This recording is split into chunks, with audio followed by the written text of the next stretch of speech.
Thank you, Veronica. And this comes to the portion of the program where Veronica will give her message to the world. Every day when you wake up, there is a new dilemma. There is a new dramatic.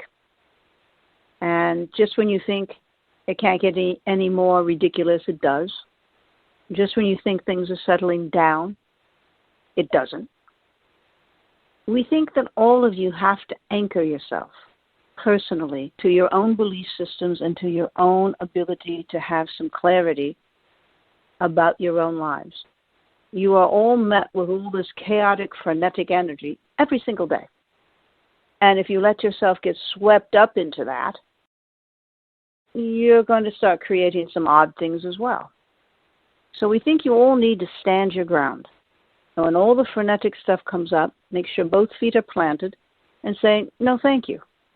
Here's my agenda for the day. All of you are doing whatever you're doing. I'm choosing to be focused. I'm choosing to stay in a spiritual space. I'm choosing to have understanding and compassion for those that are all frenetic, but I do not choose to get swept up in all of that nonsense. This is something you all should say to yourself every day. I will not get swept up into the nonsense. I'm going to remember who I am. I'm going to remember that I'm a soul, and I'm a powerful soul, and I'm going to do everything I can with my participation this day to make it a solid, clear one, full of compassion and empathy for anyone that I encounter. That's where you all need to be. And if everybody did that, it would be a lovely world. Thank you, Veronica. From someone who signs GG, and she has an interesting take on reincarnation and choosing your parents.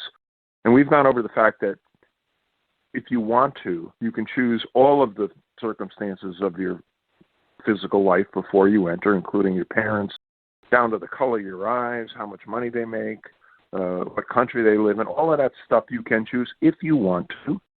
A lot of people may not be knowledgeable enough to know they can do that. And then there's other people who are just explorers. For instance, some people go on vacations and they book every detail down to the, when the tour bus is going to leave, what hotels, check in, check out, everything.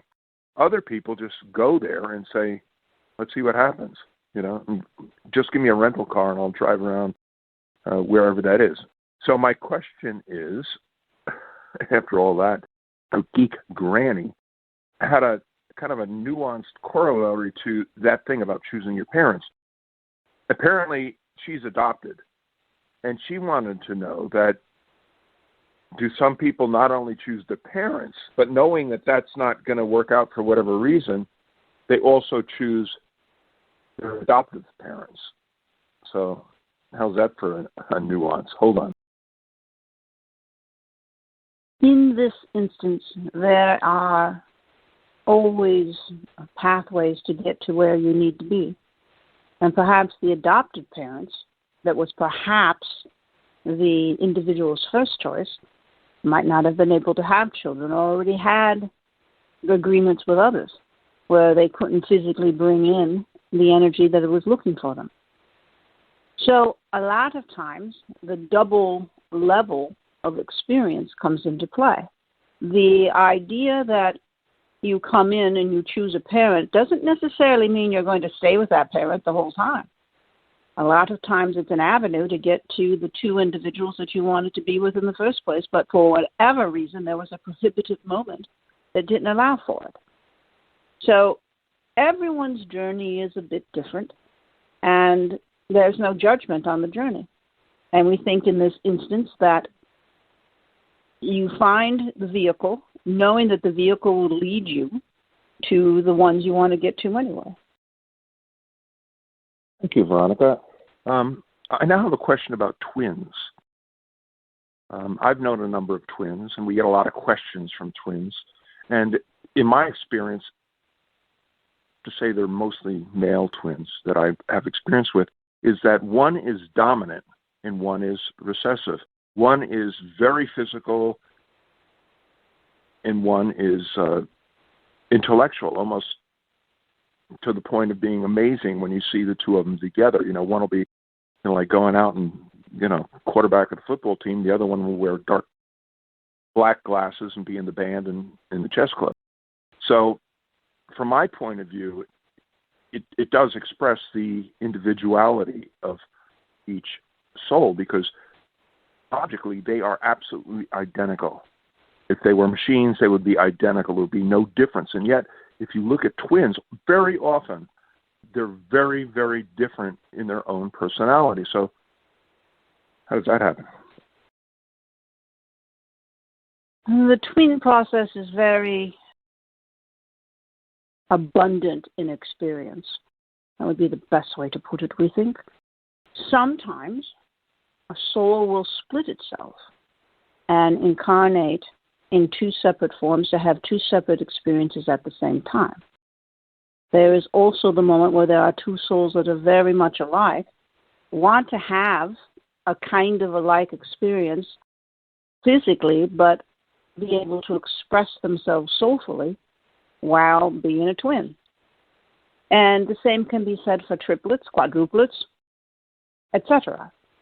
So we'd say it is a unique experience, because technically, if you're all just biological beings and you have two that look exactly alike, come from the same parents, sometimes the same split egg, then it should be an absolute same experience, that both should be rather completely alike in everything they think and do.